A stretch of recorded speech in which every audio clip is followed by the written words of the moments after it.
We're going to call to order the regular planning and zoning meeting commission agenda.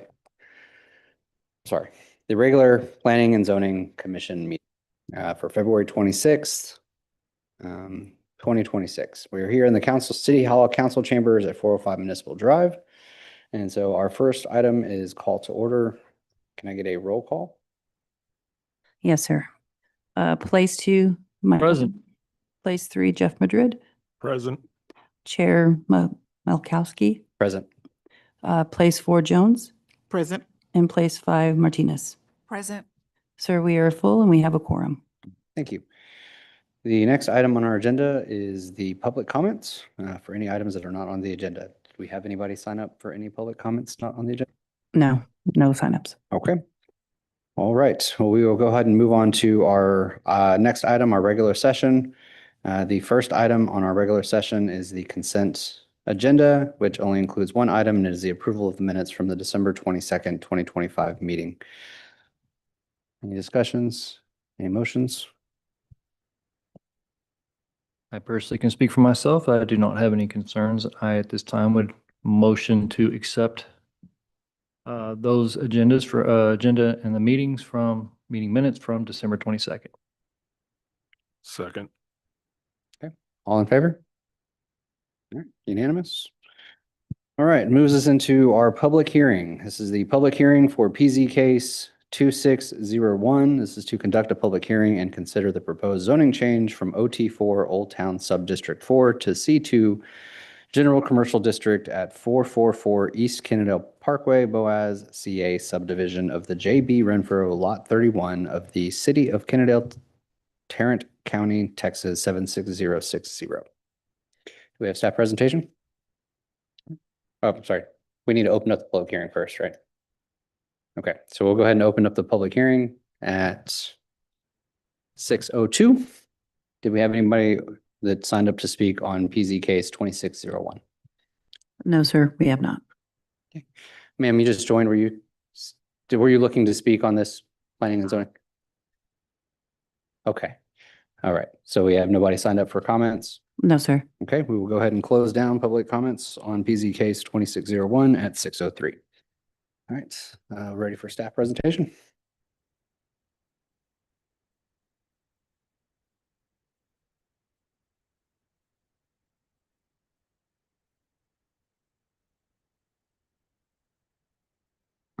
There we go.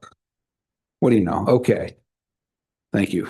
Now I got to get this thing to make me sound like Morgan Freeman, right? So this is a request for a straight zoning request from the current zoning of the property, which is OT4, Old Town 4, to a C2, which is a commercial district. This is the location. It's along East Kennedale Parkway. You'll see this property fronts on the parkway, and it connects on the back to the railroad spur that's back there.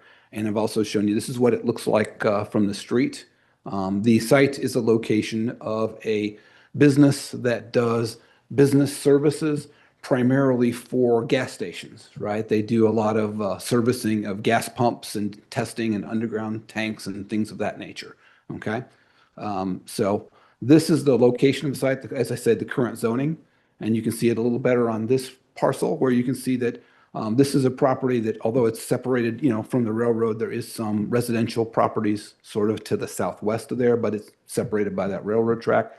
You've got Old Town 4 there to the northwest. It's kind of on the edge, if you will, of the OT4 district. You'll notice that.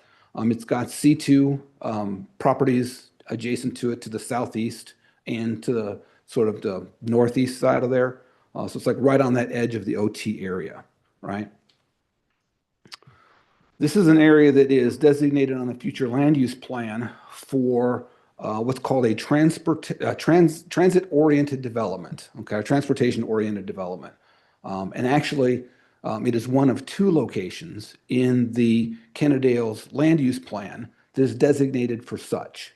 Now, we do not have a zoning district currently for a transportation-oriented development district. We don't have one, right? Oftentimes in land use plans, you will have different areas designated for different kinds of uses, and then you will have specific districts that are directly associated with those future designations. We do not have that currently in Kennedale. My understanding is that there was a proposal that was in place or in draft to do that in the future. That is currently on hold. I'm hoping to bring that forward to the city council and the commission pretty soon. That update of the UDC that apparently went through a series of public hearings and discussions about over time. I'm trying to familiarize myself with that a little more before I bring it forward to you so that I can answer questions you might have more accurately and more effectively. But anyway, this is one of two of those areas for transit-oriented development or transportation-oriented development. Now, in that term, transit-oriented development, if you're not familiar with that term, basically what it means is these would be areas where the city is looking at potentially having rail stops, right, for a railroad line or a commuter rail line, which is intended at some point in the future to go basically from Fort Worth down all the way through Mansfield and maybe all the way down into Midlothian, right, connecting all of those cities together.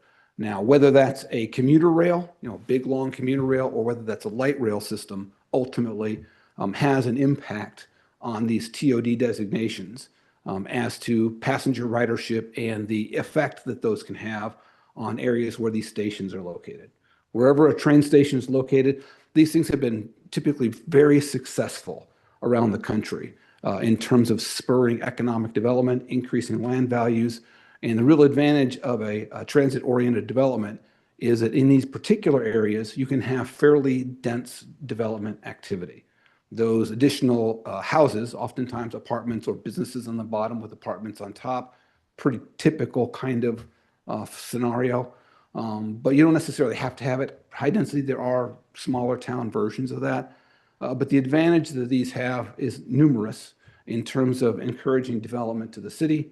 But they also can allow a city to provide a variety of lifestyle choices in terms of housing, right?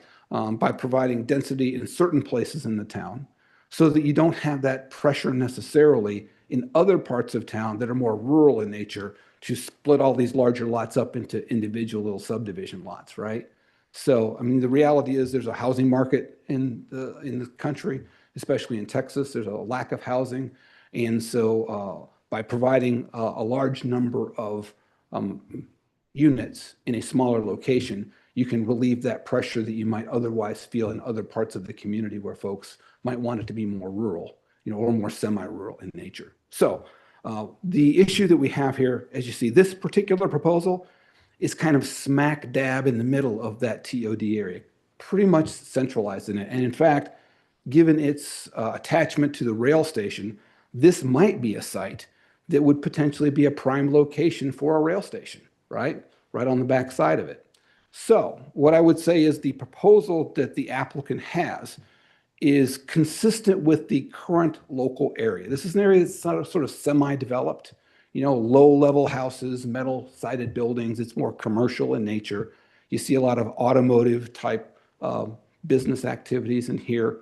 And so the applicants here have indicated that what they want to do is actually build a rectangular metal structure behind their current building in order to provide additional storage on this site. That's their intent, is to be able to, that's what they've told me in person.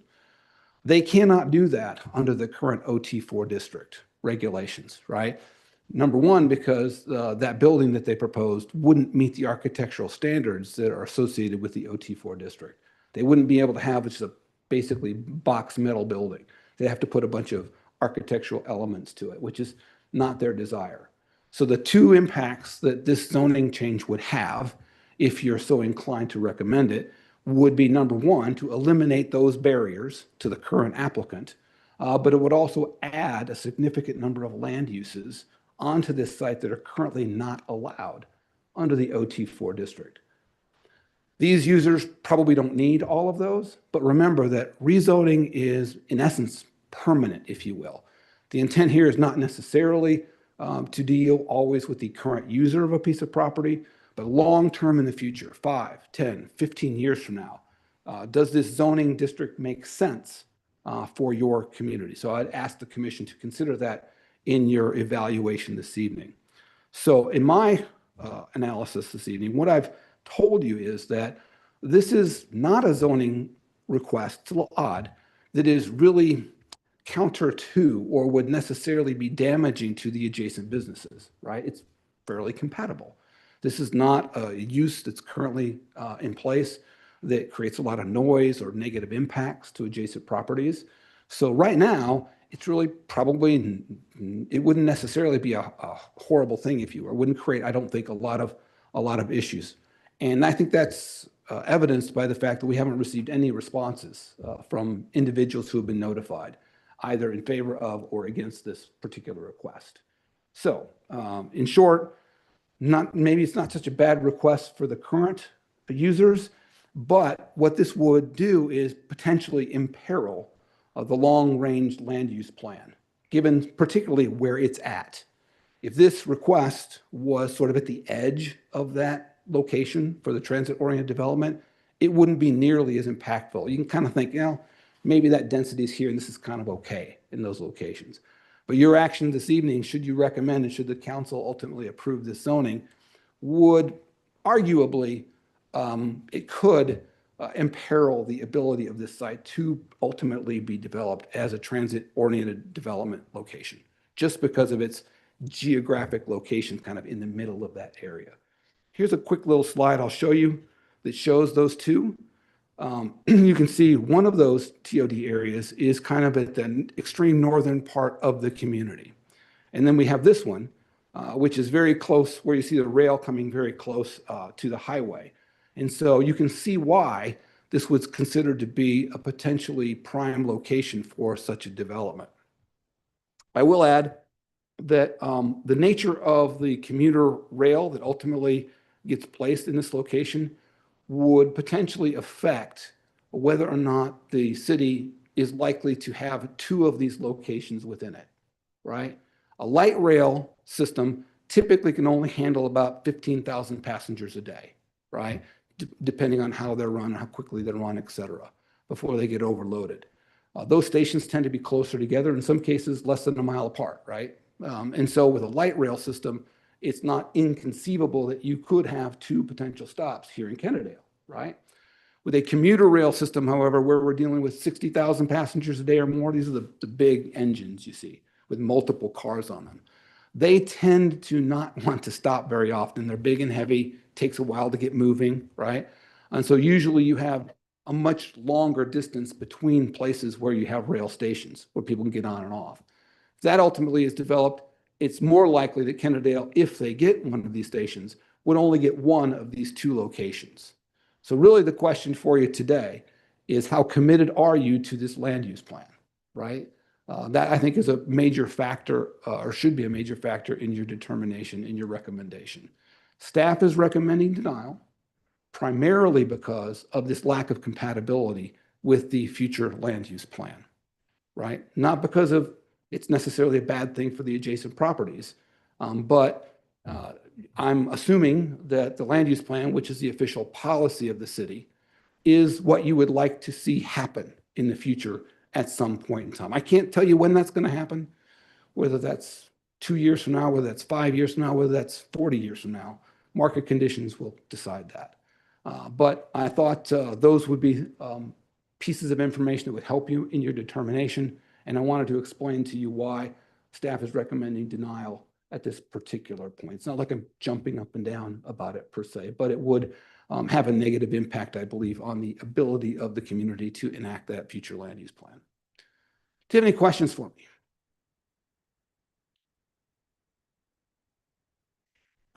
For clarification, you said the TOD, the transit-oriented development designation, was tabled, so it's not actually, Yes, yeah. the city was in the process of creating an update to the UDC. And as a part of that, there was a proposal I see in there to create a TOD district. That's been on hold for some time. And so I don't know enough about that to tell you whether this application right now is just maybe just a little too early. And maybe they could do exactly what they want to under that new district. I don't have enough knowledge about that proposal to know for sure. I can't really advise you about that at this time. I haven't had a chance to study that. But yeah, that UDC update is currently on hold. Hope to bring that up, within the next couple of months, once I get more familiar with it and move it forward, and then we'll have a better answer at that time. have to wonder out loud a little bit. Sure. If the zoning change is granted by the council, could there not be potential others that would also want to come and get out of the Old Town zoning and get into commercial zoning to do something different with their property? And then Sure. start losing that Old Town zoning if it's continued to be granted. That's a speculation, of course, obviously.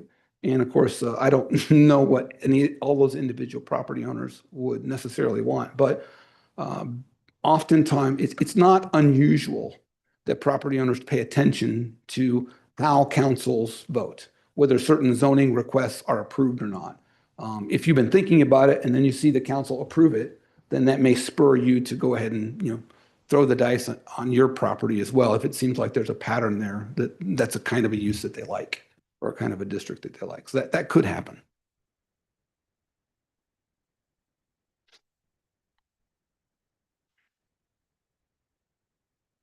If there's no other questions, then I will take a seat and let you proceed. So this future land use map, this was recently updated, Yes. right? When was that updated? I don't actually have that information right now. Hold on, let me take a look. It's within the past few years though, right? 24. October 2024, by Dunaway. I should have known that. Yeah, that one was done by committee back late 2024. We had the, Okay. yeah, done on Right, Wade. because I know before this, we were working off of a map that was 15 some odd years old. So now with this one, this is the recent revisions to those old maps. So with this map being so recent, I think that it's important to look at, to not try to deviate from it, because that was that these land maps, this future land use map was put together after multiple rounds of public hearings and public comments. And I think that we should, whatever we decide to move forward with, or our recommendation today, should strongly consider the future land use map. Oh, it was adopted September 17th, 2024, the current comprehensive plan. Thank you. Any other questions? Well, I do have one question. It's a little difficult to discuss this and determine, we don't have the applicant here. There's no real deeper instruction with that. I'm a little, kind of missed to how to dig into that, if you will.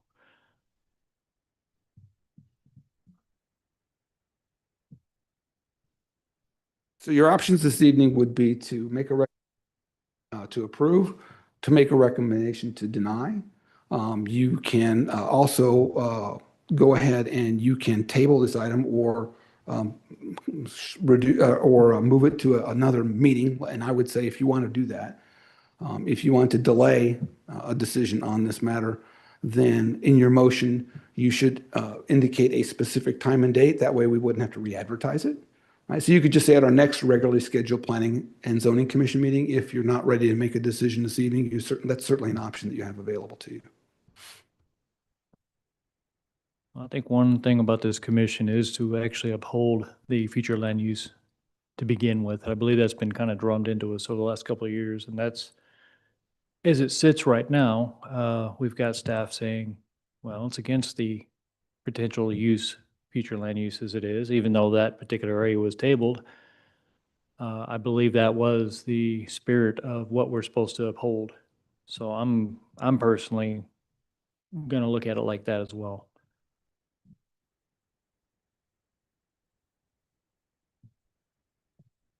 Any other comments? Are there any motions? I'm gonna put a motion out to deny at this point. And I second it. All in favor of recommending denial of PZ case 2601? Say a unanimous vote. Okay.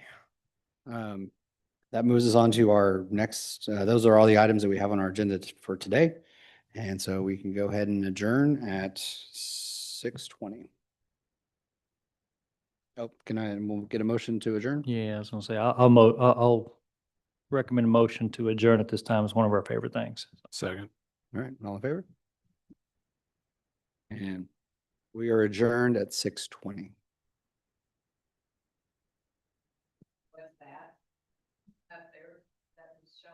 I believe the address is 444